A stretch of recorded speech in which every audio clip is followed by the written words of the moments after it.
Welcome, listeners, to another episode of Listen, Learn, and Love, hosted by Richard Ostler. In my home to share his story as a gay Latter-day Saint, we've done so many of these via Zoom that I've actually got a guest in my home. It's kind of novel. Is my friend Ben Ferney. Welcome to the podcast, Ben. Thank you for having me. I'm excited to be here. Ben's got a terrific outline. Is going to share his story. Just by way of introduction, Ben, I became connected with Ben because our son, Matt Ostler, served a mission in the Sydney North Mission. And in that process of connecting on Facebook, I connected with Ben Ferney. And then in the last few months, Ben came out as gay. He's engaged to Calvin Smith, who's here with him. And is just going to share his story. Ben's a terrific man, a wonderful missionary from the Sydney, Australia North Mission. That's kind of a legendary mission. We've had, you're the third guest that's gay from that mission. Matt Easton was episode 134. Bryce Larson, who's older than you, was episode 337, and you'll be episode 646. I think you all drink out of the same water in some apartment once. I'm just kidding. But statistically, that's probably pretty normal to have multiple gay missionaries from a mission.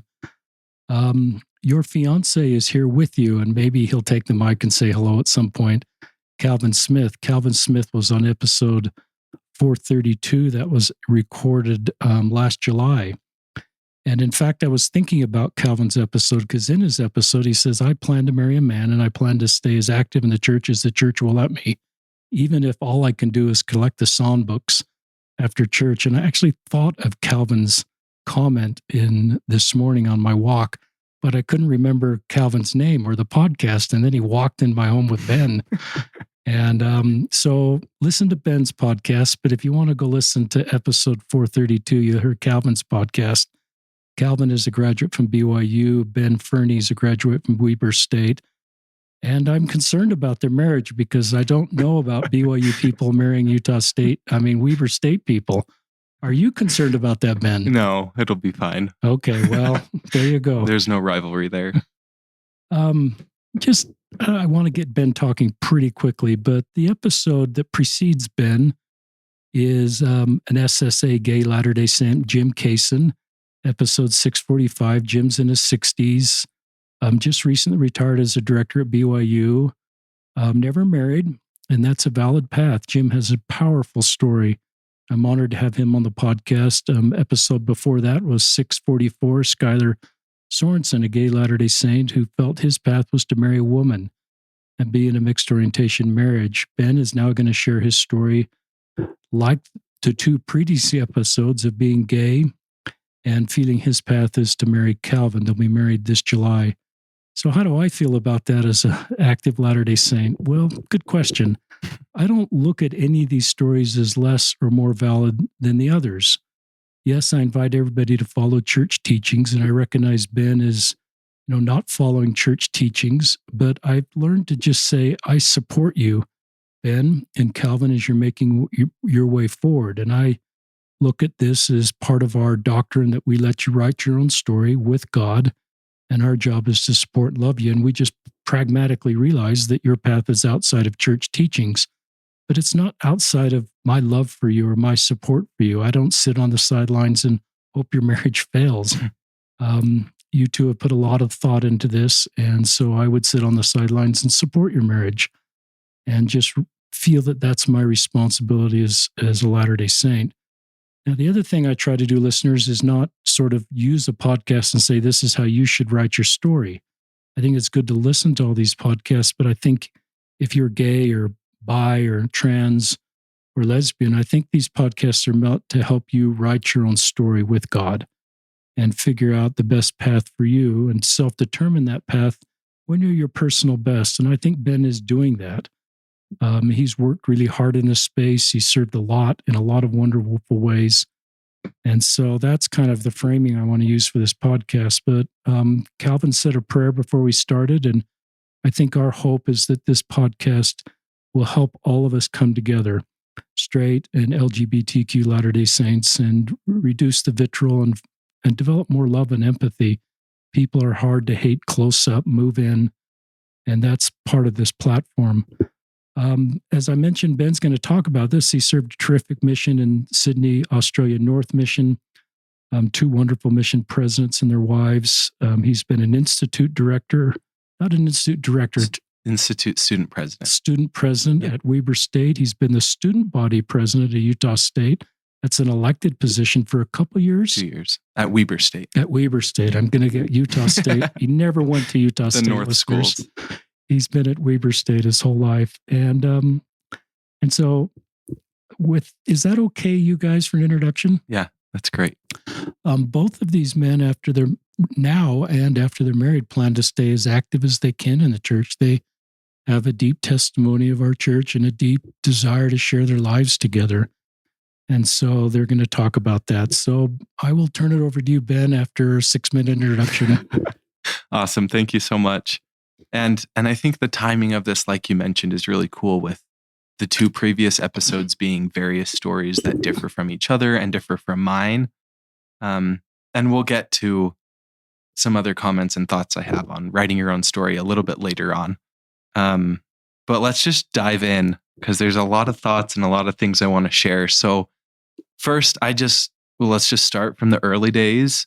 I remember for many years recognizing that I had different thoughts and different attractions at a very young age, and not even realizing, because for me, it just never was an option in my mind. I didn't want to let myself see that, those thoughts and attractions were different from the perfect future that I imagined for myself, that was within the church bounds, within, the teachings that I grew up with. Church and God have always been number one for me, so much so that when President Monson announced the mission age change, I was pumped, because I didn't want to have to wait after I graduated. I wanted to just get out there and get on my mission. And then my senior year of high school, my family moved to China for my father's job. Wow. And that was the first time I ever got on an airplane, was moving there. So I went from the northern Utah bubble of awesomeness that it can be, and went to the middle of China, didn't speak Chinese. And that was one of the best things that could happen for me. High school was always hard. I never really knew where I fit. I'm a little bit loud and out there, and wasn't ever fully comfortable being myself in high school at school. And so moving to China was a fresh start, and a fresh start that really forced me to deepen that foundation I had on God, deepen that relationship with Him, because, the friendships there were hard for different reasons than here. But there it was like, oh, he's the church kid, so he's not going to go party with us. Anyway, so after graduating in China, I got my mission called to Sydney, Australia. I spent the first 5 months in Georgia waiting for my visa. Oh, I didn't know that. Yeah. And there were some rough parts, which helped my testimony even more and really helped me see that God's always there. And I met some incredible people there that obviously I wouldn't have met when I was in Australia. So it was really cool to have the, 2 missions, which a lot of people are having these days with COVID and with different things that have happened. I think that's more common. But one of my favorite things about my mission was being able to just focus on serving. There weren't pressures of life. There weren't pressures of dating. Those conversations weren't happening. And I could just focus on serving my companions, serving other missionaries, serving people around me, and just moving forward that way. Towards the end of my mission, it's funny that you kept saying Utah State. I was planning on going to Utah State. That's where my parents met. They loved Utah State. But towards the end of my mission, I just had a strong feeling that wasn't where I was supposed to end up. And so I battled with God a little bit and finally settled and told him I'd go to Weber State University for 1 semester. And then I was there for 5 years. That's awesome. So my first year there, I was able to serve on the Institute Council and plan some devotionals and be over a few different things like that. Very involved in the Institute. I started dating. And, each girl that I would date, I really struggled to see a future. I struggled to see, the reality of being gay took center stage. And I started to have to really face it and recognize that this part of me is going to affect my future and is something that I'm going to have to recognize very soon. And there was one girl I broke up with driving away from her home. I remember the strong feeling in my gut, knowing that was the last girl I would date. It just wasn't working, and I knew it wouldn't work. And that I didn't know, I wasn't ready to even accept it in my mind. it was still really struggling. So that following year, there was a lot of struggle. I like to call it my final hurrah of, talking myself out of being gay or trying to, pray it away, because there was a lot of pleading on my knees, a lot of time asking God to take it, or to at least give me an attraction to women, or, change something, but nothing ever changed. And I finally just was faced with the reality that God knows me and he loves me and he's there for me. And that's weaved all throughout my story and my experiences. Following that hard year, I thought, you know what, maybe something else is coming. I need to maybe transfer schools. I actually started looking at BYU, which is funny because never in my life did I see myself going to BYU. And I just had this feeling that something more was coming. And then I got called to be the Institute president. And in that meeting, the stake president who extended the call looked me in the eyes and said, "You're exactly where you're supposed to be." And I just knew that I wasn't supposed to leave Weber, and that there was more I could do to serve and help people. And then got to be the Institute president. That's cool. It was amazing. It was like the mission. I got so busy serving and planning events and doing things that it got really easy not to date. And to, just focus on serving other people and not have that pressure. And that year was really when I stopped denying to myself that I was gay and started to let myself realize the reality of who I am and where my life's headed. And starting to really know that I needed support from family and friends.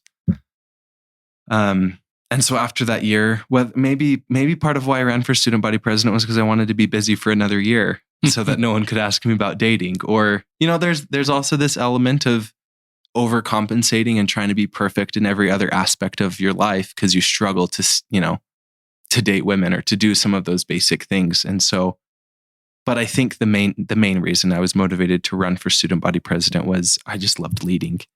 I loved helping people. And Weber State's a very unique university where a lot of people live off campus.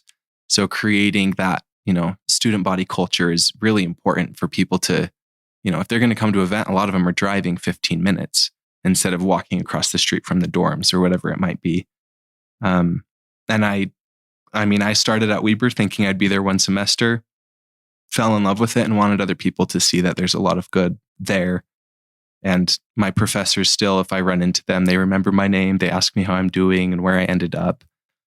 And it's interesting, after I was elected my first time as student body president, 12 days later was when COVID-19 moved universities online, moved things online. So that year was a lot of Zoom meetings in my parents' basement. I was just living at home through college, which is one of the best things I could have done for myself, just because I had their support. And so there's a lot of time on Zoom, looking at the screen, meeting with people, dressing up when really people are only seeing my shoulders and up. But it was amazing to see the way that people are so dedicated to the students. People in higher education they're doing good work. And COVID, I really think of it as a blessing. I know it's hard in a lot of ways, but it was really the final push that I needed to coming out and to really getting that support from my family. My father would occasionally ask me, "Why aren't you dating? What are you thinking?" And I got really good at dodging that question. I got really good at changing the subject, or, "Well, COVID's weird. No one wants to date because they don't know about the pandemic," or True. "I don't like online dating," or I had a list of excuses, but I started to run out of them because every few weeks he'd ask me. And then one day he asked me, "So why aren't you dating? What's going on?" And I tried to dodge it, and he saw right through my dodge, and he straight up asked me, "Well, do you even like girls?" And I want to pause before I keep going and just recognize that approach is most likely not the right approach in other people's situation.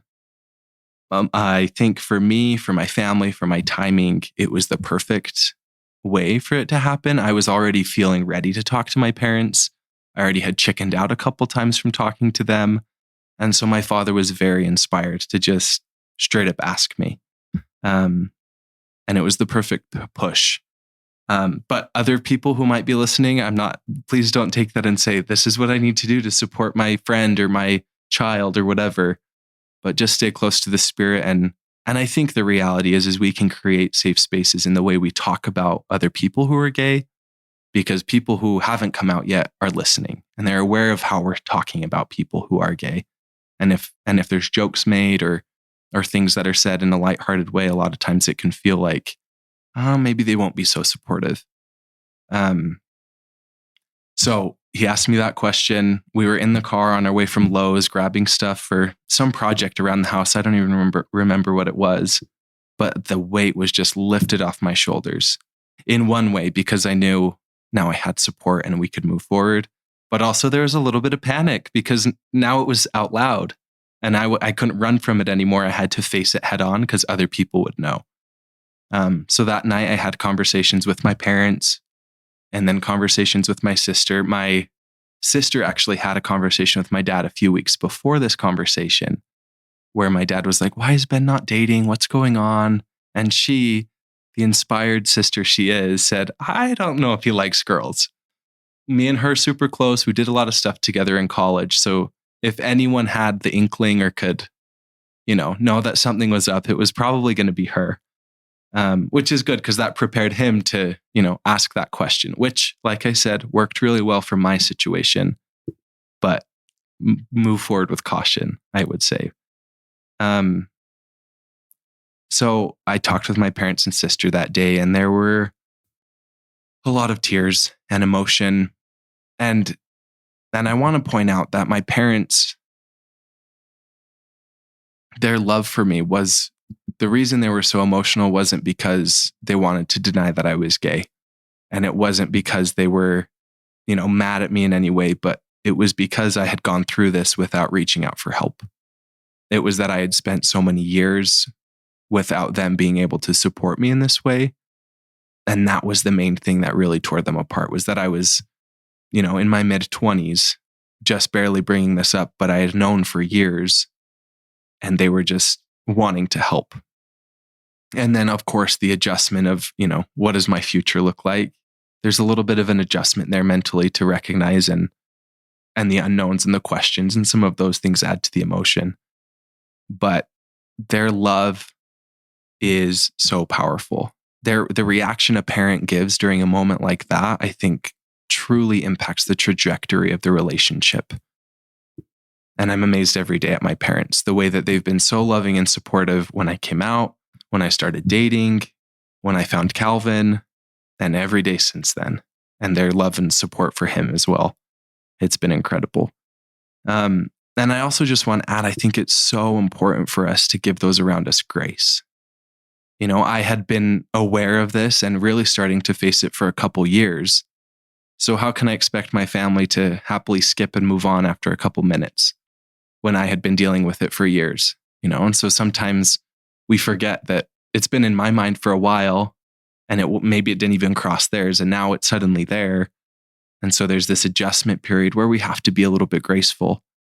And I'm not saying it was easy. There was a lot of very difficult conversations about my future, about the church, about how hard it is, the unknown of it all and everything. Later that week, I came out to my 3 brothers, and they were amazing, so loving and kind, not weird or freaked out. They almost brushed it off like, oh, okay. And what else? In a way that didn't make me feel like they didn't care, but more so that I was just loved even more because of this. But not that they were going to, oh, my gay brother's a little bit weird. There was none of that at any point. They were all excited, and there's questions all along the way, but they were so happy to hear that part of me. So that began a lot of months of growth where, now it's not just in my head, but I have people in my life who love me and support me, and they're asking me questions, and they're talking about things, and they're there for me. And now it's very real. And I was amazed as I slowly came out to other friends and family and mentors. I was amazed every single time by their love and support. And usually there's a little bit of a, oh, okay. Like that mental adjustment of, well, I didn't see that coming. Or some of them were like, yeah, okay, I can see it, whatever, which is fine either way. But throughout that period, my aunt sent me some Twitter thread, and I can't find it. I wish I could have found it so that I could reference it properly, but it talked about the creation And it talked about how God created day or separated day from night and water from earth and different things like that. But the reality is God separated day from night, but we still get sunrises and sunsets. He separated the water from the earth, but we still have marshes and swamps and places that are kind of earth and water. There's birds that fly and fish that swim, but there's some birds that can't fly and some fish that can leave the water and survive just fine. So I think, that was a pivotal moment when my aunt texted me that, because I was at a point where I felt like it was a very black and white choice of have a future family or have the church. And in my mind, it was a one or the other, but it wasn't a 2-part question. There was more choices below, but those were just the 2 obvious ones I felt like I had to pick between. And obviously there's a lot more gray than there is black and white and a lot of unknowns, but I have faith and know that God's aware of me. I know he loves me and I know he wants me happy. And the biggest thing I'd say to the listeners, and I meant to say this at the beginning, is there's hope and happiness ahead.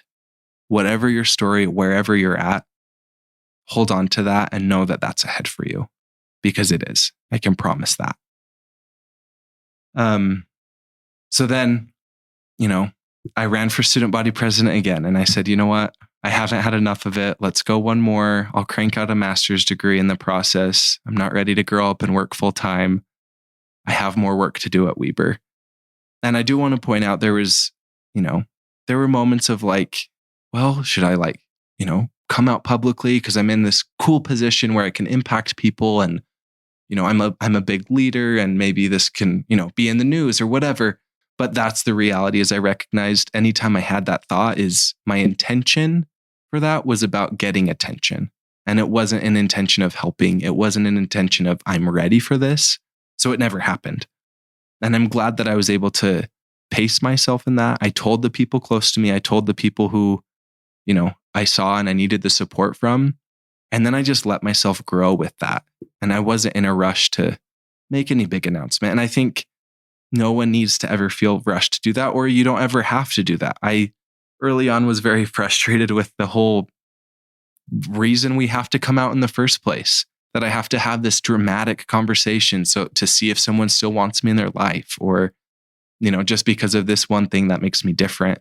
And while I still have that frustration, I recognize the value in those conversations, because it's an opportunity for us to invite people in. Like you mentioned that at the beginning, it's hard to hate people up close. And that's an opportunity to invite people to be up close so that we can really see each other up close and personal. So yeah, over that next year and a half, I continued to have real conversations with parents, siblings, and friends, listening to podcasts like this one, which is crazy that now I get to be here, and reading different books, and still going to church all along the way.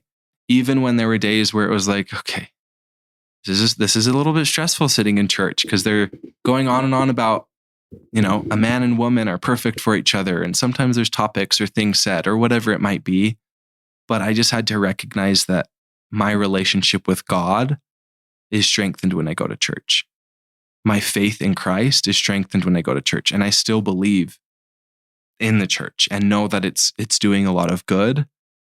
And that it's very important to me and not something that I wanted to let go of, even after coming out and figuring out what my future looks like.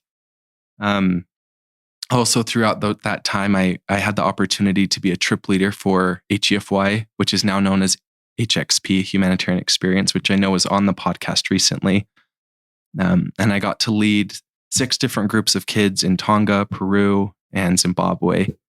And part of me, as I, started coming out to more people, had a little bit of a fear that coming out would let them down or let people in my mission down or whatever it might be. But first and foremost, there comes a time when you have to realize that you're the one writing your story and you have to decide where you're going to take it. And along the way and with those conversations, I've had some awesome opportunities and conversations with those friends I made on those trips. Many who fit in the LGBTQ community and others who are allies. And it's been really cool to see how I can help them and they can help me see that there is hope and happiness ahead. And at the end of the day, I had told one of them, I said, well, if the rest of the people from our trip find out I'm gay, I think they're going to be mad. And she told me, she said, you don't need to worry about that. Everyone loves you. They're grateful for you, and you're fine. And so sometimes I think we can get in our head because you just never know who in my life is okay, who is not, who's going to treat me differently. Which is why I think for anyone who's not LGBTQ, who's an ally, who's listening, like I said before, making sure the way we talk about things, the way that we treat people really affects those who haven't come out, and if they know that you're a safe space. So then it came to the point where I was like, okay, when I first came out, I wasn't sure if I was going to date men or if I was just going to buckle down and be single for my whole life. I did know that it just wouldn't work for me to marry a woman. I'm not saying anything bad about people who do make that work. I commend anyone for the way that their paths go, but just for me personally, I knew that that wasn't the direction I needed to go.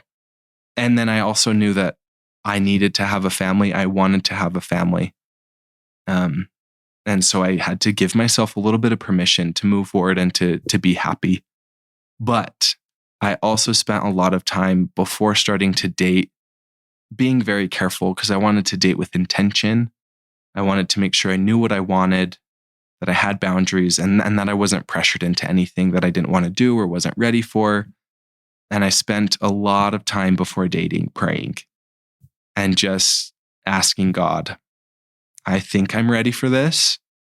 And I talked with my family. And I just said, God, this is where I want to go. This is what I'm thinking of doing. Before I start, stop me. If this is wrong, stop me. And it was just like a peaceful silence I had for the whole next week, where it was like, you're okay. Go ahead and move forward. And, talking to my family about, okay, I'm ready to date was just another level of growth and acceptance, because it's another level of, okay, well, now the gay is, part of the dating and part of, the future of it all. But my parents were amazing. And it was so cool to see the way my relationship with especially my parents and my father really grew deeper during that time, as we had conversations about where I wanted my future to go and what things I didn't want to settle on, and where, where things could go and how I could continue to serve and help people and be close to God. So then I said, okay, I've prayed about it. I've talked with my family. I know what I'm looking for. So it's time to date. So I got on Tinder. And in that first month of dating, I went on at least 4 dates a week, which is a lot, but I had a lot of time to catch up on, because I hadn't been dating. And this was the time I was really starting to date with, an interest and goal of my future and knowing something could work out. And in that time, in that month, date number 4 was with Calvin. And I was amazed to find someone who is perfect for me, someone who I didn't even realize existed, and someone who valued church and family and relationships and life in the same ways that I did. Going into dating, I knew what I was looking for, but I did think that at some point along the way, I was going to have to settle, that I wasn't going to be able to find, someone who aligned on all of those things. And I didn't know what I was going to do if it got to that point. But I knew I had to just start dating and figure out what I was, really get that concrete idea of what I was looking for and where those deal breakers were. But with him, I don't have to settle. With him, I've never had to settle. And that has been such a blessing for me. So we got engaged in March after dating throughout all of last year. And we had to have a lot of conversations throughout, some of the nuances of our situation and talking about, marriage and paving our way along the path. And I do want to point out one of the coolest things was when we got engaged was he proposed, and then out from behind the barn, both of our parents, all of our siblings jumped out cheering, happy. And then we went to dinner together. And I recognize that that's not the reality for a lot of people, that they don't always have that kind of support, especially on both sides. But I'm very grateful that we do, and that we have people who are there for us. And I think, as we prepare to get married in July, I just think back and recognize how amazing it's been growing with him and looking to build a life with him. And it's, in some ways, it's been very easy because of those same foundational perspectives, those viewpoints and those values. And we've worked well together since the beginning because we are so aligned on a lot of things. And he's taught me so much, and I really can't wait to keep building a life with him. I could talk about him all day, but maybe we'll have to come back on another and do another full episode with the two of us. But so here I am, engaged to an incredible man, getting married in July, and still attending church every week and planning to do so. And I think it's important to recognize the unique fork in the road that we find. Like I said, where I felt like I had to choose between my future family or church. And then somehow I realized that there's more paths than just those two. And I was able to choose both.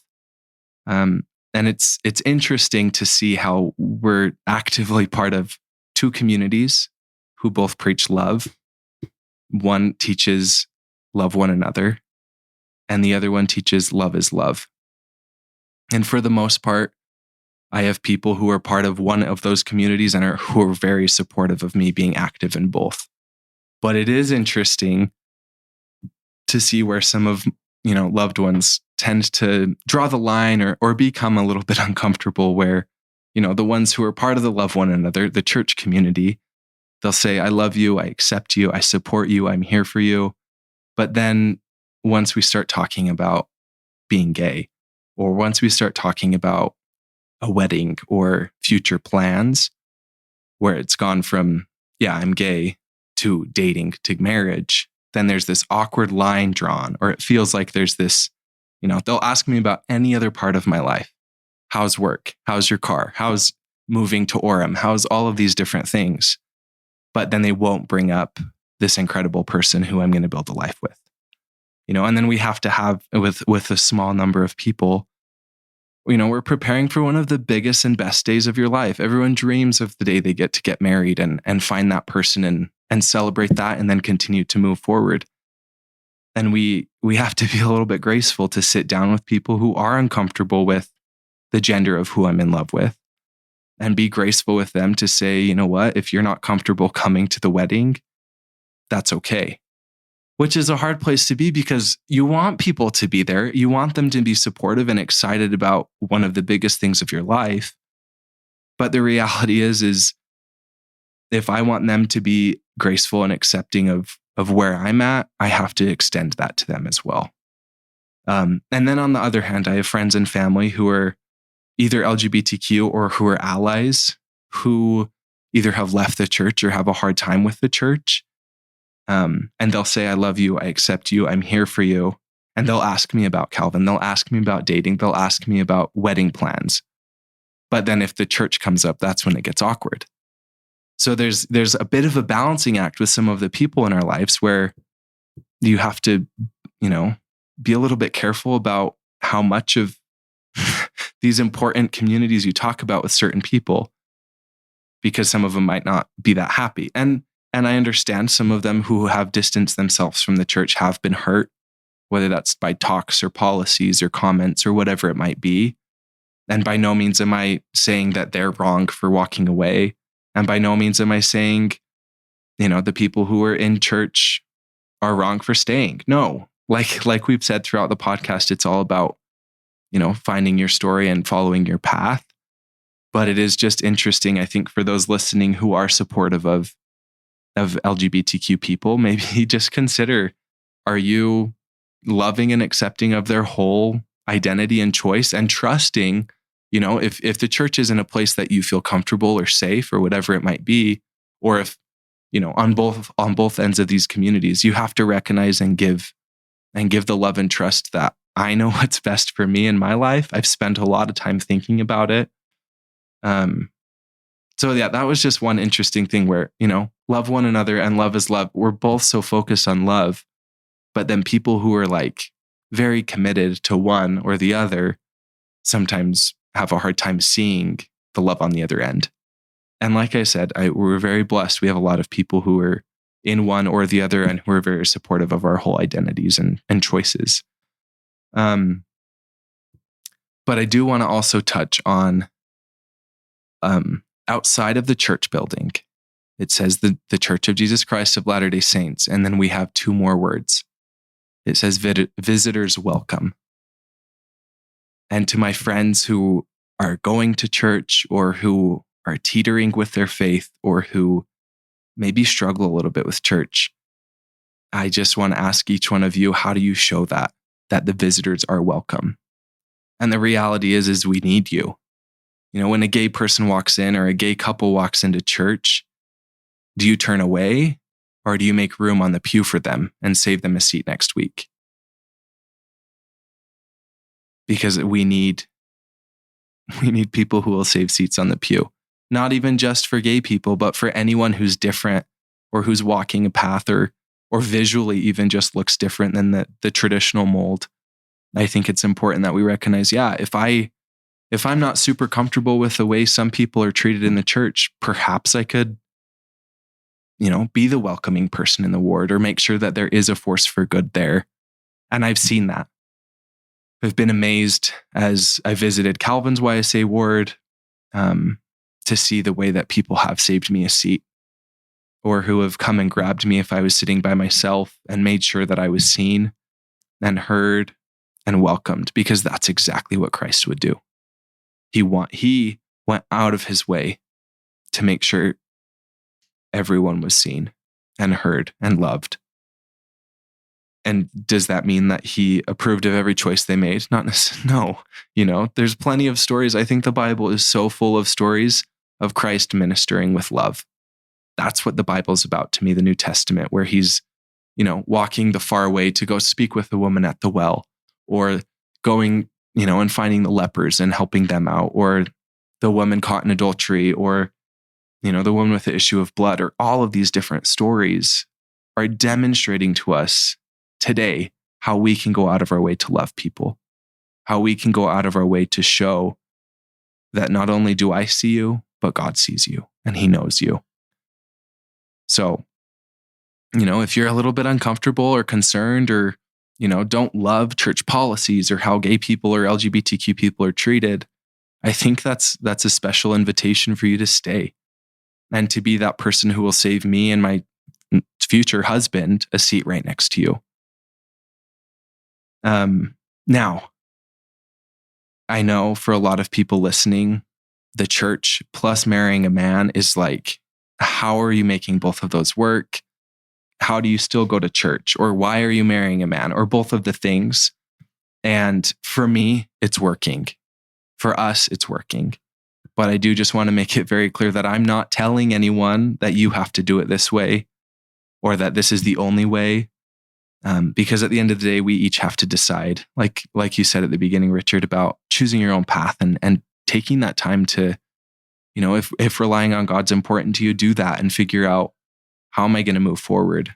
But if you do feel like there's a fork in the road in front of you, set out a lawn chair and sit at that fork for a minute. Give yourself some time to look at the paths. And then the longer you sit, the more you're going to realize there's a few other paths that might be hidden behind a tree, or you might have to clear the way to build the path so that others can follow. Like we have. I mean, the reason we're able to have this podcast is because of all the people who have come before us and the people who have fought for, the rights of people and done different things. But yeah, I'm not going to prescribe my choices on anyone. And I think it's important for people who are not gay to recognize that you can't just pick your favorite version of gay or of the gay life to say in quotes and tell those people in your life that that's how they have to live. If you know this relative or your cousin's friend who's gay and is in a mixed orientation marriage, and if you think that's great, good, that's great. We support them. We love them. But that doesn't give you the chance to come to your, gay relative or gay friend or whoever and say, this is the way you have to live because they're doing it. So why can't you? Because the reality is they're different. Everyone has a different path. So we don't get to prescribe that. What we get to do, like I said before, is decide Do we want to be like Christ? Do we want to love and let the people choose and recognize that at the end of the day, Christ said, love God and love your neighbor. He didn't say love God and judge your neighbor, but just love. The judging is his job. He'll take care of that later. But we're here to love. And that's really the main purpose of being here. And then the same thing for not church friends who are supportive of being gay. Don't tell your gay friends to never go to church, because I think the majority of us who are trying to stay, it can be hard and we're trying our best, but we also recognize that that's where we're headed and what we want. So I guess the point of what I'm saying at the end here is we just need to be willing to give each other grace and space to decide for ourselves what's important, and recognize that relationships take a little bit of work, and that a relationship's not about being right or wrong, but it's about loving others. It's about lifting others. So whether you're the one learning how to better love your LGBTQ friends or you're the LGBTQ friend, both sides need to be willing to put in some grace and put in some love if they want the relationship to work. There's a lot of things I could say right now. Calvin, do you want to say anything? First of all, Ben is amazing, and I am just in awe every time that he, we talk about these things, and then he kind of explains the situation to other people and everything. And I am amazed at his testimony. I'm amazed at the man that he is. He is, a positive force for good around everyone that he comes in contact with. And I am just incredibly lucky to have found him and to have, started to merge our lives together. I think that, he touched on some really important points that, as people in our situation, it can be very difficult. And there are days when it is hard. And where, we both go to our separate YSA wards and then say, how was church today? And we jump into, well, this happened and we need to talk about it. And I didn't necessarily enjoy that this comment was said or, whatever. But at the end of the day, I think that we always remind ourselves that these are people, these are human beings, these are people who might not understand our situation, might not understand, the nuances of it all and everything, and might say things that are insensitive. But, I think that we both understand that every person that we come in contact with in the church, they're trying their best, and all of the positive interactions that we've had, the positive effects of being members of the church have outweighed the negative. And I think I can say for both Ben and I that a lot of the good things in our life right now have come from a membership in the church. And, recognizing too that there is a lot of stuff that we have had to kind of grapple with and overcome and stuff because of that. But I think that we are finding a way for ourselves. Before we started recording, you kind of asked, how does this work? Do you get angry? Is it difficult? And I think we have had to, there's not a space for us, but we've had to make our own space. And I would say that as an invitation to anyone who wants to continue to have that relationship with God and with the church and everything, that there's going to be you're going to have to kind of nudge your way through, and make a space for yourself. There are so many times we'll be sitting in elders quorum or Sunday school or whatever, where, I'll make a comment to say hey, we're talking about, temple attendance and the blessings of the temple. We're talking about the blessings of covenants and the blessings of the priesthood and everything. And I, always try and make a point to raise my hand and say, there are a lot of people that's not their situation, not just speaking for myself, but for a bunch of different reasons, don't have a temple recommend, that don't have the priesthood, that don't have the blessings of those covenants and everything. I remember a few weeks ago, someone was saying, what would your life be like without the blessings of covenants and the temple and the priesthood and everything? And some people made comments about, I wouldn't have any purpose, I wouldn't have any direction or whatever. But, I ended up raising my hand and I said, in front of everybody, I said, because of my choices, I don't have access to a lot of these blessings. But that doesn't mean that I've abandoned God or that God has abandoned me. it just means that I receive blessings in different ways, and that a lot of other people all around the world receive blessings in other ways, and can still have access to God's love.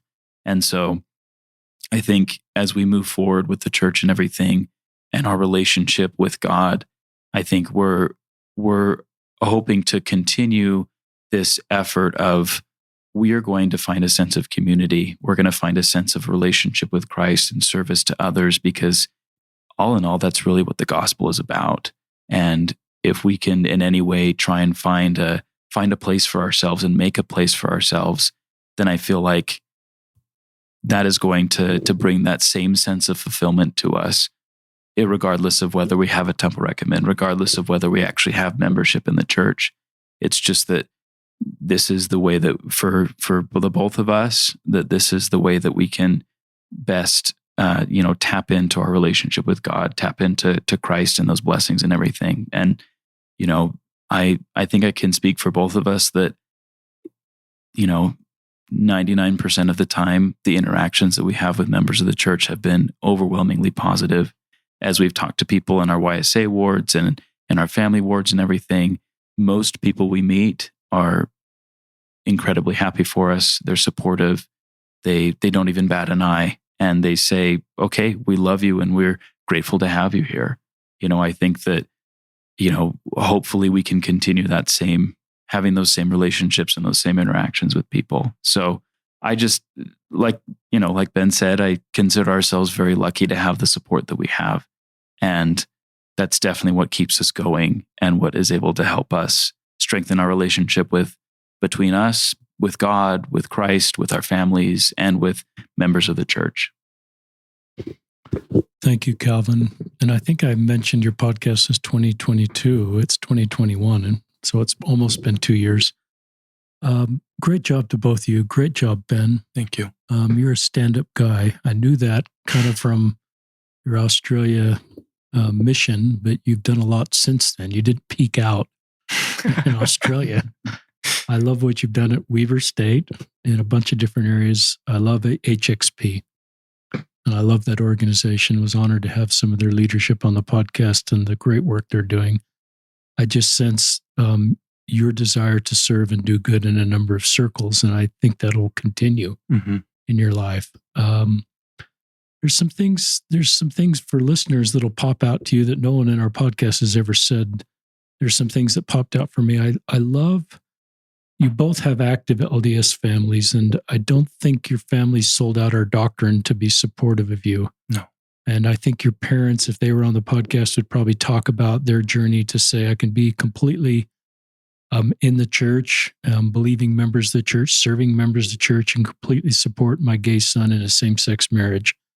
And perhaps it's our doctrine that Christ taught of love, support, mourn, bear comfort, and just walk with people on the roads they choose, unless it's creating harm. And there's no harm being created here. And I love that they all walked out of the barn, behind the barn,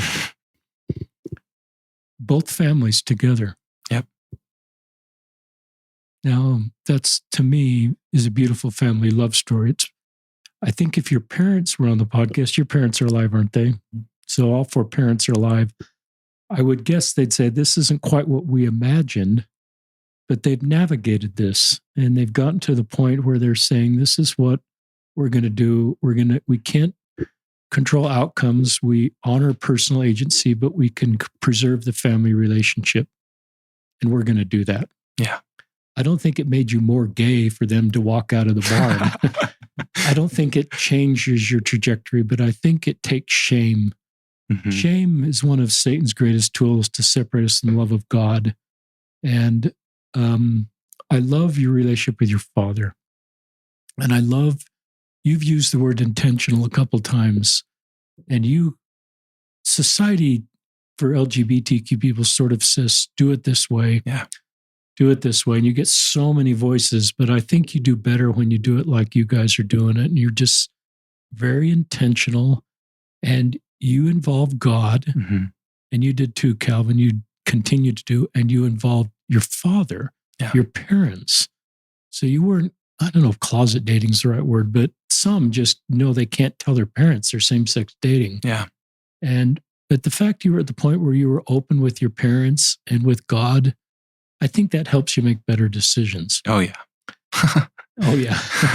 And if you get in a situation that's not particularly healthy, and you probably wouldn't at your age, you're pretty thoughtful, but younger people sometimes get in a situation where they're vulnerable and they get validation from the first time. And it may be someone that's older that may not be looking for a long-term relationship, and they don't know who to turn to. And they think, well, God hates me now. My family would hate me. And so it just puts them in a really tough spot. And so I love the way I think you model that for listeners. If that's your road, do it like Ben and Charlie and Calvin. I'm putting you with Charlie Bird now. Ben Chilati and Charlie Bird. Ben and Calvin are doing it very intentional, very thoughtful with God. Some would say I hope this language is okay. Some would say, well, you're turning your back on God. You're turning your back on your covenants. And listeners, I would never say that to these men. I would just say, because I think it creates shame and I think it's divisive. And I don't think it's our doctrine. Yeah, they're not keeping all the covenants. And you are pretty upfront about this. And you're not expecting to have temple recommends. You're not asking for a temple wedding. You're not asking to have a calling in your word that requires. So you're not trying to make up new rules to fully to participate in a church. You're saying, just let us participate. Yeah. But you're also saying, which I think is our doctrine, that God is with me, and he will always be with me, and he will help me as I make my way forward. And so I think, and God helps all of his children. He doesn't just talk to Latter-day Saints. He talks to all of his children. Yeah. And as a parent, I want to talk to all of my children. And so I really believe that. I also felt it's best, and I may have already said this on the podcast, is to write your own story from a position of strength. And when you're ready to do that, and do that when you're your personal best. I would say both of you are at your personal best. And you're not writing this story out of anger or out of shame or out of different ways you could write your story responding. But you're writing it, I think, as your personal best. And when you decided that day you were never going to date a girl again, I think that was an important, milestone in your story, and just recognize that's not going to work for me. And you give grace to other people that it works for. Yep.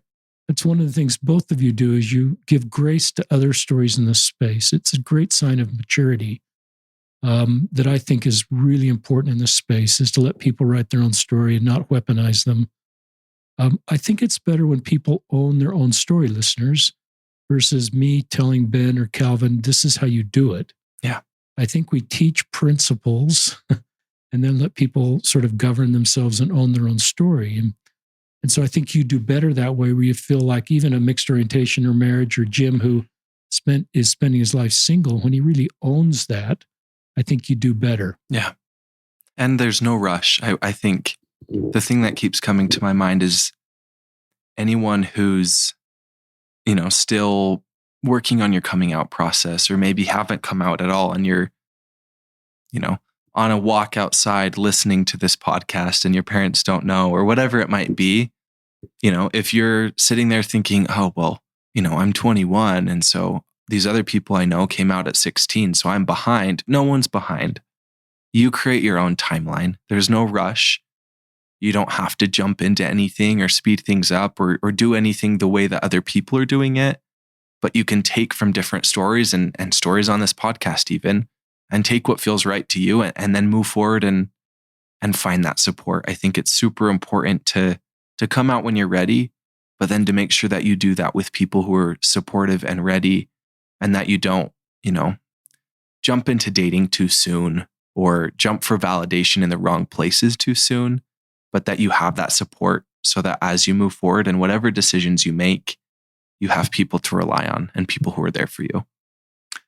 Talk about you two are going to move your records into a family ward. Yeah. Sometime after July. And you've both had some experience with priestly leaders, maybe Calvin the most, because you've been in the same YSA. How do you hope your future priestly leaders treat you? And this is maybe question, this is for not only your future priesthood leaders, but all priesthood leaders that have a married gay couple in their ward? Yeah, I'll go first, then I'll pass the mic. I think Calvin's YSA bishop he has right now, and first counselor, and then the third counselor is a YSA. Their whole bishopric really has set a very good model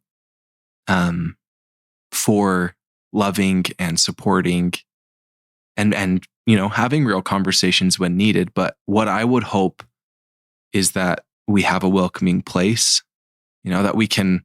I think our plan is when we're ready and move into the family ward and after getting married and everything, that we, maybe have a bit of a transition conversation with his current bishop who knows us, who knows our situation. When I show up to activities or church in this YSA ward, the bishop welcomes me by name. Cool. He says, "Hey, Ben, how are you?" Same with the first counselor, same with the second counselor. They know me and they make sure I feel seen, not just like, "Oh, hey, welcome," but like saying my name to me is a very godly action. Just like my Heavenly Father knows my name. I think it's important we make sure other people feel seen. But yeah, making sure that we, maybe that bishop can share some of his perspective or wisdom with whoever that next bishop is, and like you said, we're not trying to force ourselves into the temple or, force ourselves to have whatever calling we want. But at the end of the day, if, like Calvin said on his podcast episode, if he can hand out songbooks, or if we need to make enchiladas for the neighbor who just had a baby or help with the funeral or whatever, like no one can stop me from serving. That's not going to stop. And it might look different and assignment versus calling or whatever label we put on it. But the opportunity to serve is always going to be there. And I just hope our future bishops are willing, or priesthood leaders in general, are willing to continue to work with us and be graceful and understanding. You have anything to add? Yeah, I think that I am optimistic going forward. I mean, we're living in northern Utah County, which is kind of a difficult area. And the body of students that I teach and their parents and everything, it's kind of challenging. But I think, my really only apprehension is that parents might say, we don't want you around our kids. We don't want you, in this space or working with youth or whatever. But I don't know that we would have any callings with them anyways. But yeah, like Ben said, there's so many ways to serve in a ward, and there's so many things that you can do that is outside of, priesthood duties or outside of a formal calling or setting apart or whatever. I think that there are boundaries that you can set. There are conversations that can be had where you say, this is our perspective. This is where we're coming from. And I think just having open communication with a bishop, with a bishopric, or even with a high counselor, stake presidency, or whatever, to just say, this is where we're coming from. And I feel like that approach can help create a line of trust and a line of communication to say, we want to be here and we want to contribute and be a part of this community in any way that we can, in any way that you're comfortable with. I think it's but you kind of have to advocate for yourself in order to do that. You have to step up and say, we are willing to do this. We're willing to do that. We're willing to help in. And, I feel like, we can be just as much of an asset to a ward community as anybody else. And if anything, offer a different perspective that no one else can offer. But yeah, I mean, I look forward to going to church with Ben. And, we actually just this past Sunday sat in elders quorum for the first time together. And it was like, okay, what do we do? Like, is it okay to hold hands or something? I don't know. It's just kind of it's something that we're navigating. But yeah, it was just like, I still feel like I can contribute. I still feel like I'm comfortable making comments and everything and doing those types of things. And we go to activities and we talk to people, and everyone's been so great and so welcoming. So I would just hope to continue that into a family ward setting. My thought on this, and this isn't a leadership consulting podcast, I'm just a rank and file member. But I've always felt church discipline works when people feel like to go through the repentance process, and it's sort of a positive thing that they buy into, and they want to return to full activity in the church, have a temple recommend, have a calling.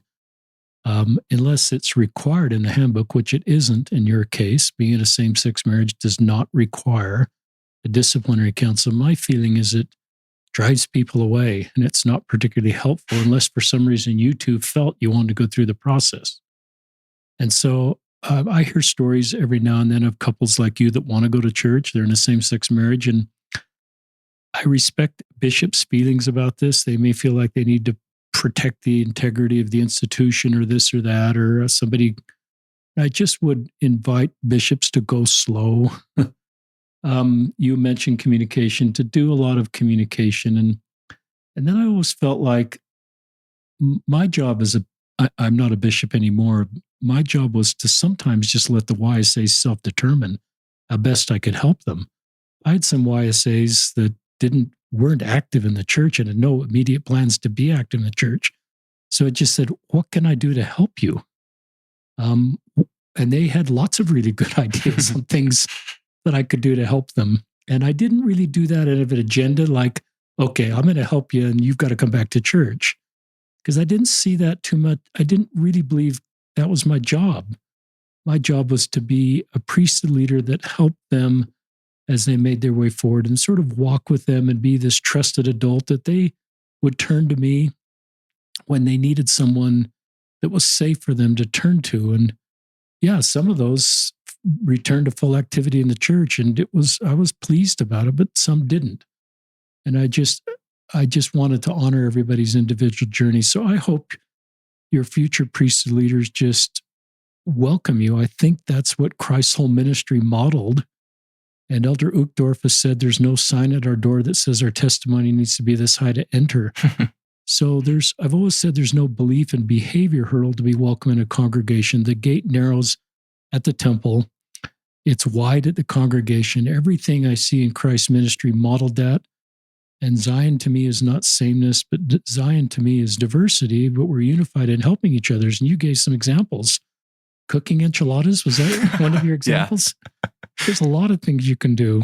There's a lot of needs that need to be done. And I hope families that have younger kids maybe recognize that I may have an LGBTQ youth, and maybe it's good for them to have representation or be present or see somebody in this space that's participating in the church. And they may be closeted, they may be suicidal, they may watch how their parents respond, and it may give them the courage to open up to see how we respond to a same-sex couple in the ward. I don't think you are going to confuse straight kids into being gay by going to church. I hope we don't think that. And you heard some of this language, and I know you could repeat the painful things that are in our political narrative, and I'm sorry for that. And you may have some comments that I love. Your outline that I'm looking at, Ben, says months of growth. And I love that when you came out to your parents and you started to date men, you talked, that's the title of this section. And I think it is months of growth. Yeah. I think I look at it as a positive thing in your life, the way you decided it was time. Yeah. And you did this very thoughtfully, very intentionally. And there's no real owner's manual to how to do this, but I thought you did it really well. And so more thoughts either of you'd like to share? Yeah, like you just said with congregation, I'll just add one thought, and then if Calvin has any, I'll pass the mic. But like I said, the sign outside the church says visitors welcome, and there's no fine print. There's no asterisk that says unless they're X, Y, and Z, or unless they look this way, or unless anything, but it's all visitors welcome. You know, Christ, the way that he is, he invites us to come as we are. However tall, however you're living, whatever choices you're making, he just asks us to come unto Christ. Not come unto Christ if you are astray or if you are living a certain way, but just come. And however that takes shape when you come is part of your journey and part of your direction that you go. But he's there and he's just inviting us, and it's up to us to take his hand and to go on the journey and and there's a lot of unknown.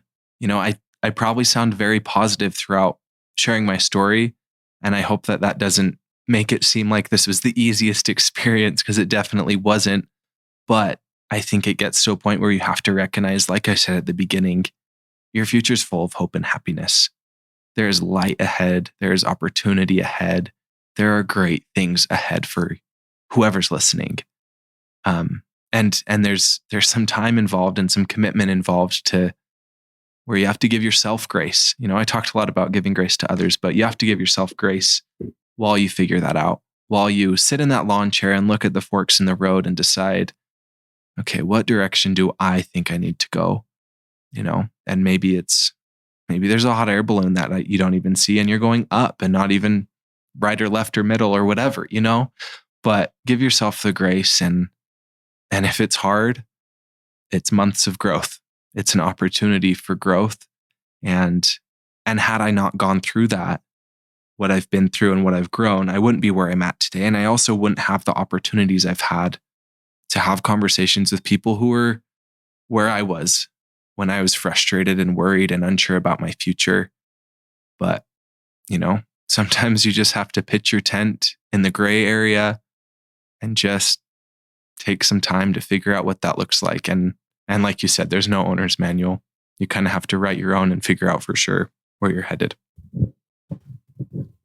I think we could do a whole episode on dating and and the do's and don'ts or whatever your path looks like. Because when I met Ben, I had been dating men for 2.5 years, and we kind of joke that he had been dating men for 2.5 weeks, and we met, and it was like all of a sudden walking a line in sync. So I don't think that there's necessarily a right or wrong way to do it, but I think that when we met each other, we were just both at a place where I think we knew what we wanted.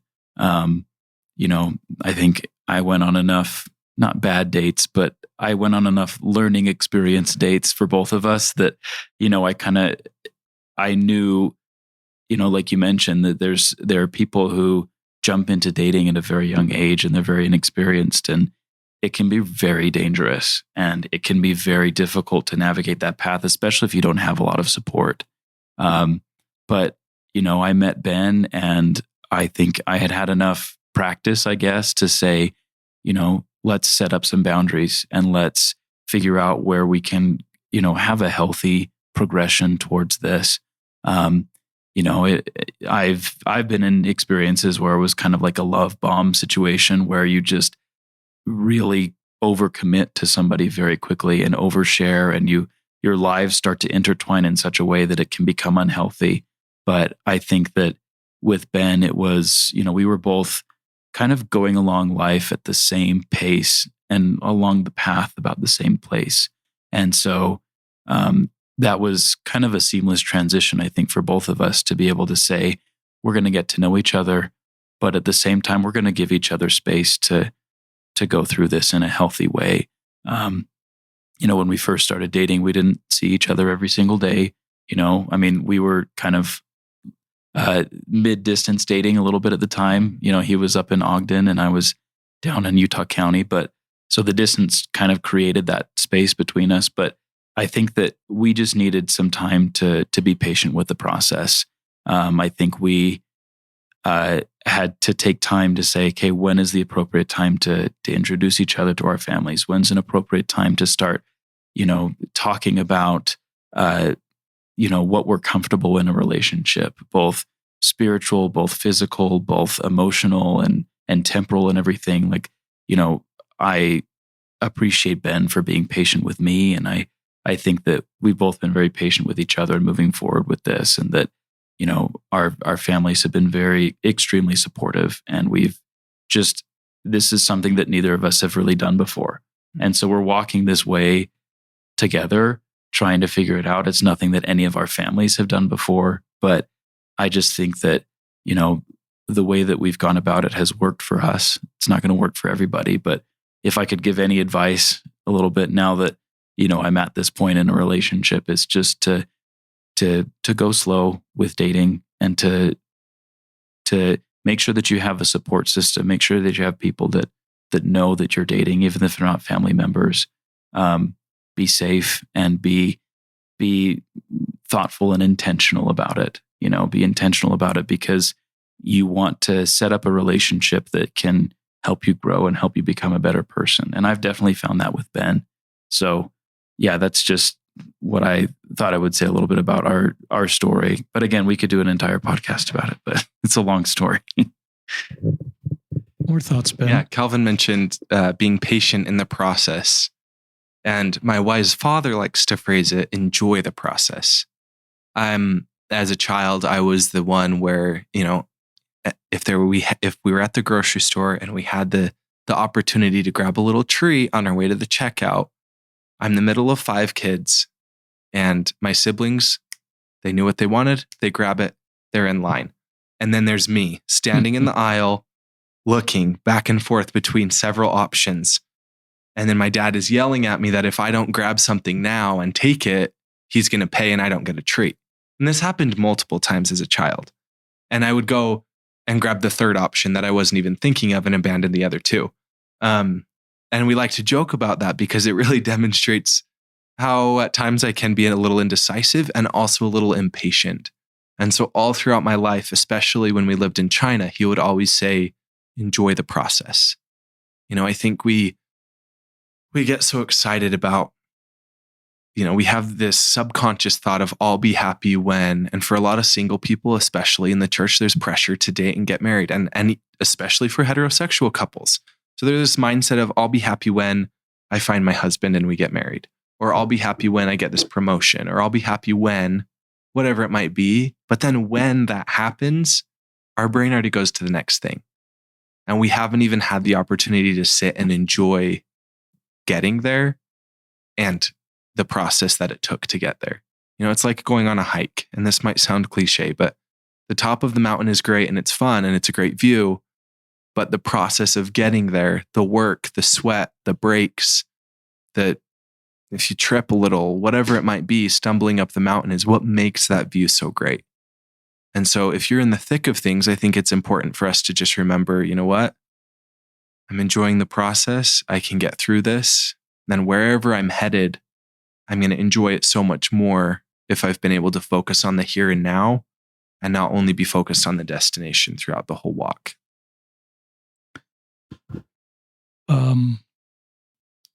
You 2 men have so much to offer our church. Thank you. And there's a side of me that is sad that you're not able to offer all your gifts to our church. And we even we joked about the songbook thing, but that's maybe something. When you just talked about those principles you just shared, I imagine you teaching that at church. And I recognize that's not possible. Yeah. And I just sad about that. Doesn't mean, listeners, I don't support our leaders or doctrine. I'm just sad that who you are and your gifts and your contributions to our faith community that you've given years of service aren't possible, and just the reality of. And so I don't know what to say about that, but you're 2 really good men that have a lot to offer. Thank you. Now, listeners, I've talked about some of these things. If you're not a regular listener, I sometimes say we can't make you 2 the hero one day and the villain the next day. Some go through this process where they're going to be celibate and they're going to marry a woman, and then they end up marrying a man. And we sometimes put those earlier stories on a pedestal, like you've mentioned. Let's don't do that. These are the same good men that serve missions and have done so much good. Professionally, you're both contributing to our community, and you're young. You've got your whole lives ahead of you. So let's just recognize that these are good men that are contributing to our community, and they're not villains. They're really good men. This hasn't come up, but I sometimes mention this, and you don't make decisions based that the doctrine may end up change and catch up to your decisions. I think you've got to make decisions that our church doctrine is what it is, and I guess it could change, but I wouldn't make decisions that it will change and someday the doctrine will match your personal decision. Any thoughts on that? I just think that's a dangerous way to make decisions. I think that with the church and everything, and with doctrine, I think there's a time and place for speculation as to what things might change and everything like that. But I think we're losing sight of, what the actual principles of the gospel that we're focusing on, and whether those change or don't change or whatever, even within our lifetime, even within the next, few years or whatever. I hope that we can focus on what are the simple, basic principles of the gospel. I think that we're not expecting all of a sudden anything to change. I think we are completely, we are recognizing that there is a status quo and that we still want to be a part of the community that it is presenting. I think that we find ways to still participate, like I've said several times already, is just we have to make our own space, regardless of the policies, regardless of the doctrine or whatever. Find a way that, Christ loves everybody. You talk about there's not a space for us, but with Christ there is. And I think if we focus back down onto that basic principle of the gospel, that, I look at the gift of agency, I look at the atonement and everything, and I think that both of those things, us choosing to marry each other is us exercising our agency, and Christ and his atonement can still make up for that imperfection. I don't necessarily see it as an imperfection, but that he can make up the difference. And I think there's just a lot of trust that we have to put into God and into Christ that, even if regardless of policy, regardless of, rules and regulations and everything, Christ is still the head of the church. And with Christ, we have room. With Christ, we have space, and everybody does. And so if we can just remember that, then we don't have to get bogged down with, well, it's still 20 years since we've been married and we still can't be sealed. Like, I don't know that that's going to change. And even if it doesn't change, I don't think that changes our relationship with Christ or our fulfillment or anything. One of the things that both Ben and Calvin, I think, are really good at is focusing on what they can control and leaving aside things you can't control. I think that's a great way of living life. My grandfather, who lived into his 90s, taught me that principle. He has a great phrase, and I just think that's a great, healthy way of living, is focus on what you can control. There may be some things you can influence, but a lot of things are outside of our control. And so I think it's good if we focus on what we can control. And you both continue to go back. I can control my relationship with God. I can control my relationship and have the Savior in my life. And the church has always been a means to do that. I think of some of the language, you've learned to do this, but I think some of the language becomes a self-fulfilling prophecy. This is back to some of the negative language. Well, you're turning your back on your covenants. You're turning your back on God. He will be forever disappointed in you. And then you two are kind of spiritually mature enough not to buy into that. Maybe you did at one point, but then it potentially becomes a self-fulfilling prophecy. You believe it.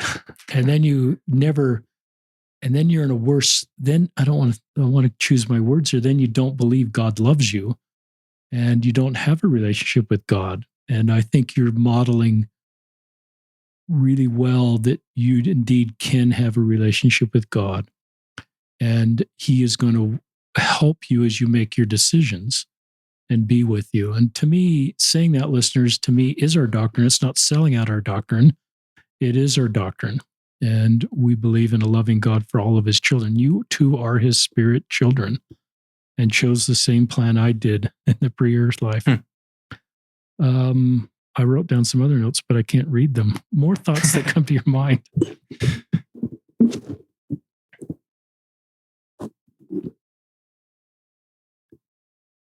I would just say,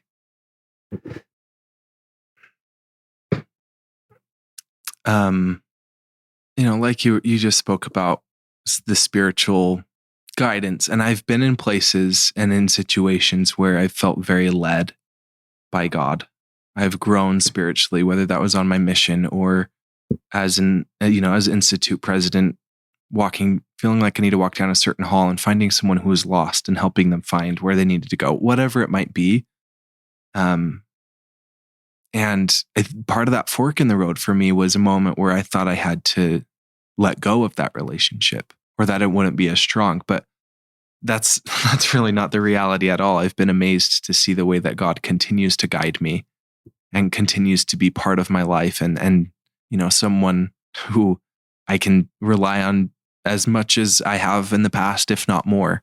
And that was one of the things at the beginning when I first started dating, for some of my friends and family who, really loved the church but had a hard time with me dating. They would assume that I was walking away from the church, or that I didn't go to church, or that I didn't like the church, or that I didn't like God.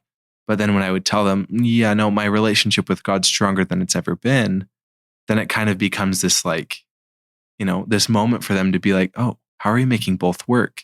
Which is like, I have my tent set up in the cognitive dissonance world of making both worlds work. And that's kind of a moment to invite someone into my tent and say, here are some of the things I've learned, and here's where life's headed. And, in that tent, God is there, So I think it's just important to recognize that there are sacrifices along the way that you have to make, but a relationship with God isn't one that you have to sacrifice. Talk to your younger self on your younger self's darkest times. Oh. I don't know if that was pre-mission, post-mission, when you realized you were never going to be able to marry a woman. I assume there were some pretty dark times. Yeah. I don't know if you got suicidal or... I didn't ever get suicidal, but I did. Talk to you what you'd say to your younger self. I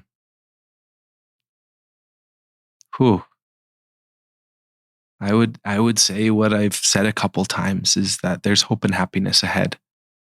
Be graceful with yourself, be patient with yourself, and then be graceful and patient with those around you. Rely on God. And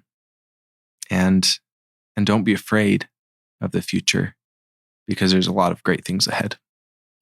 How do you feel about serving a mission? Are you glad you served a mission? Oh, I love my mission. I keep in contact with a lot of families from my mission. I was just messaging one earlier today. We just took our engagement pictures this last weekend, and I sent a bunch to the family, and they were so excited to see them. No, I have zero regrets from my mission. One of the things that my father, had a hard time with when I first came out was like, oh, I wish we knew this before your mission, or, maybe we needed to have different conversations or whatever. But I stand firm in the fact that my mission happened the way I needed it to happen.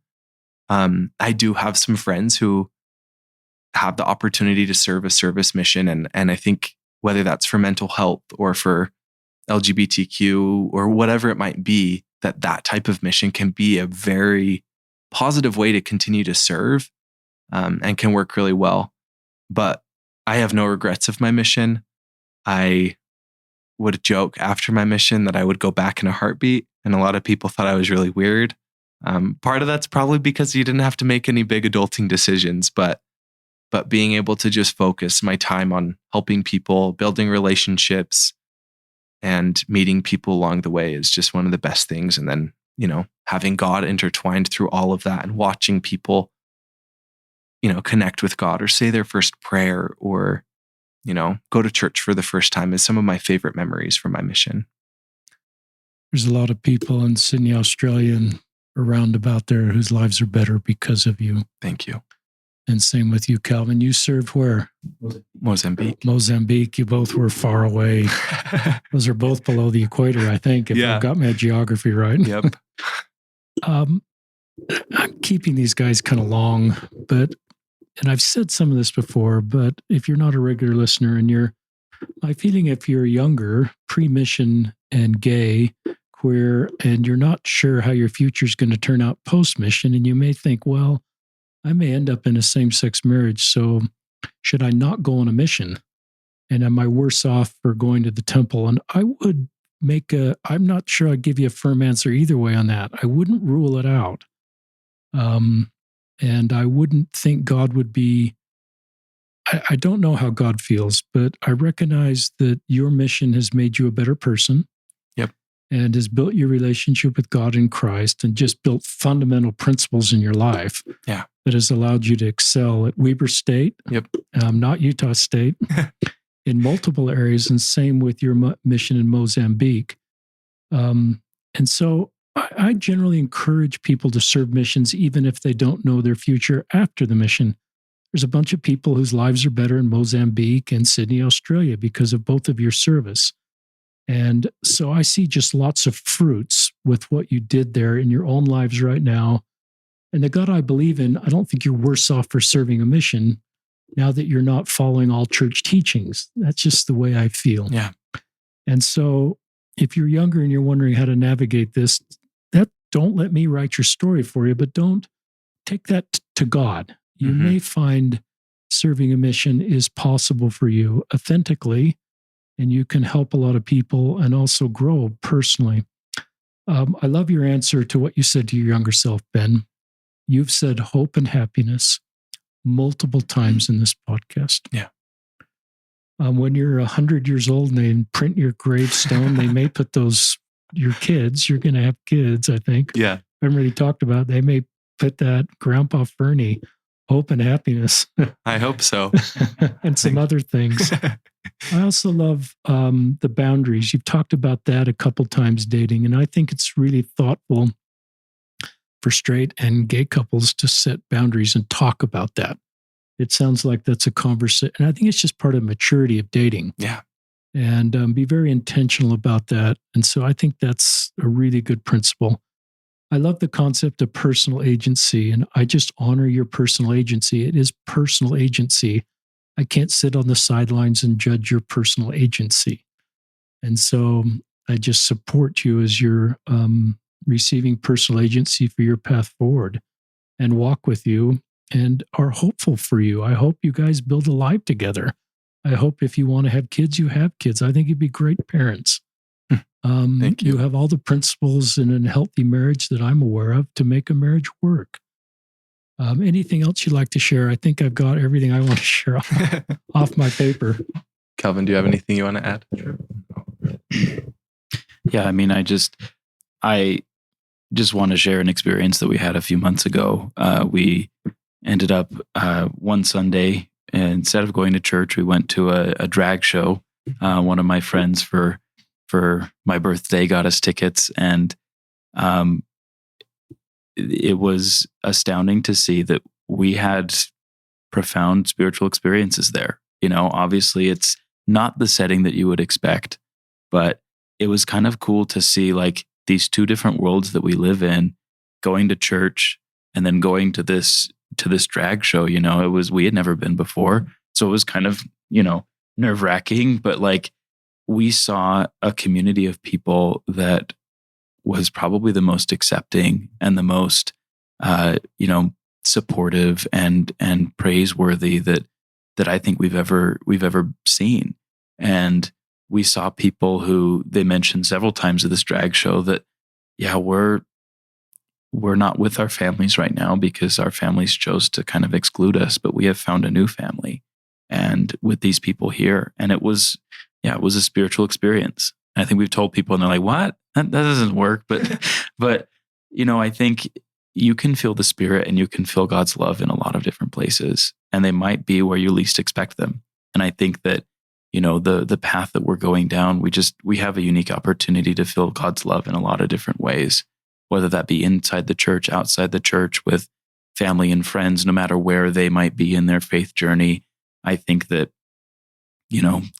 God's love is everywhere, and Christ's atonement is infinite. And, all of the imperfections that we have and, all of the personal agencies that people choose to take, there's a lot of beauty in that. And I think that, I hope that we can still find ways to support both of the communities that we're in and kind of hopefully bridge the gap to say that, Christ loves everyone, regardless of, their space with Christ, no matter what that looks like, no matter what, your personal situation looks like. So I just feel, ultimately grateful to have each other. I feel grateful to have our families. I feel grateful to be in this situation, despite the trials and challenges that it has presented and will continue to present.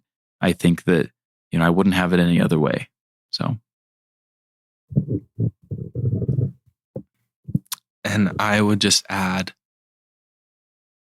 specifically to the listeners who may be struggling with your identity, may have not even come out yet, or may not know where you fit on things, or are unsure about your future, I would just say, and please listen to this, that you're going to be okay. In fact, you're going to be happy. There's a great, and I've said this, but to anyone who's struggling, you're going to be okay.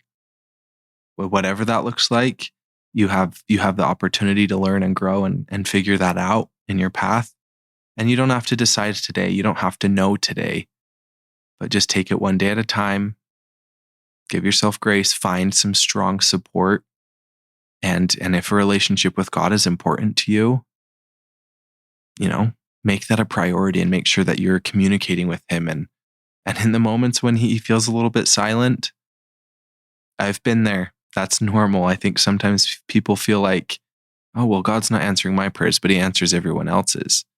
Yeah, sometimes God lets us wrestle. He lets us wander a little bit, because it's in the wandering that we really decide and figure out some of the things that we need to learn. We can Google our questions, Google things so fast and get answers so quickly, but God takes a little bit longer than Google sometimes, and that's okay. So just know you're going to be okay. You have a great future ahead, and you can continue to build a life, whatever that looks like. It's a great couple final segments. Not long ago, I got a message from a listener. It's a closeted young man, high school age, out to nobody. He says, "Your guests are keeping me alive." I put on, when no one knows, late at night in my bed, "Your guests." What you just said, Ben, was perfect. Some of you are listening right now, closeted out to nobody, young or old. But thank you for both of what you said. I loved talking about the drag show. And I wrote down trap of unearned opinions. Listeners, have never been to a drag show. So I try not to form opinions about a group of people until I've met people in that group. And it's just what I try to do. So it's easy to form opinions, and that space is politically just incredibly charged right now. So let's don't even form opinions about that space until we go talk to people in that space. Proximity means everything. And don't let others, that's part of my story is, other people define gay people for me until I was a YSA bishop and listened to gay people define gay people for me. And that's sort of my personal journey to be in this space. So listeners, act on the impressions you felt. If you're an ally, if you're a local leader, if you're a parent, if you're LGBTQ out or not out, act on the impressions you felt that are in your circle of influence that you can actually impact on what you can do. And thank you, Ben Ferney and Calvin Smith. I hesitated there for just a second. I was going to call you the wrong name. I'm getting old. But you two are great men and did a terrific podcast, one of the best podcasts we've done. And please check out Calvin Smith's earlier podcast if you want to, 432. And this is Richard Osler signing off on another episode of Listen, Learn, and Love.